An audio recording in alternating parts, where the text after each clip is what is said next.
South Carolina, Terrence F. Caraway. Ferreira B. G. Turner. Two names there, well known here at home, read in our nation's capital, as thousands of officers from across the country gathered for the annual National Peace Officers Memorial Service. It's been more than 7 months now since 7 officers were ambushed at the Vintage Place neighborhood.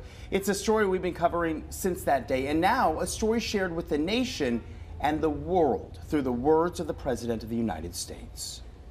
Today, in the heart of our nation's capital, we come together to pay tribute to the American peace officers who made supreme sacrifice. Investigator Farrah Turner and Sergeant Terrence Caraway of the Florence Police Department in the great state of South Carolina.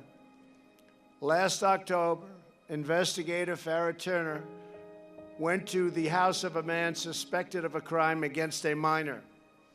When she and her fellow officers approached, the gunman opened fire from his second-story window. We have an officer down at this time. Guys, that suspect still firing, use precaution. At that very moment, Florence Police Sergeant Terrence Caraway, a very popular person in that whole area of South Carolina. They all knew him, legendary guy. He was on his way home. He heard the call come over the radio. He sped to the scene, jumped out of his car, and was racing to the rescue. He knew the bullets were coming, but he kept going forward, and he was struck by one of those bullets. In total, 7 officers were shot on that very terrible day. We lost Sergeant Caraway, a 30-year veteran of the department. As his pastor has said, he wore a badge of love, and every time you were in his presence, you could feel that love. That's what they all say. Investigator Farrah Turner was also fatally wounded. She passed away several weeks later.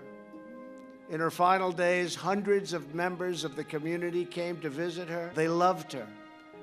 They spoke of the ways she not only saved them from danger, but changed their lives through her grace, her support, and her prayers. Your loved ones died today. It was a sad day, but they're looking down on you now.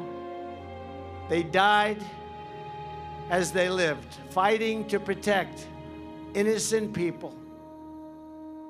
We will always remember them. We will always profoundly be grateful. The courage and sacrifice of our heroes is the reason our flag stands tall and bravely. Our hearts beat with pride, and our country remains one people, one family, and one nation under God.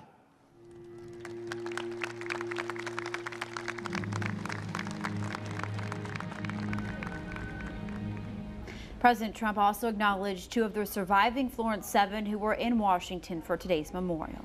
We will always profoundly be grateful to have with us 2 of the surviving Florence officers who were shot that October evening, Brian Hart and Travis Scott. Brian and Travis, your continued service honors the legacy of your great friends. Thank you for being with us. Please stand. They spoke with Sergeant Hart and Corporal Scott after today's memorial. And they tell us hearing the president describe October 3rd in that detail brought them back to that day. We also asked about the moment you just heard when the president said their names and then asked them to stand. It was just like really humbling, and kind of catches you off guard when the president says your name.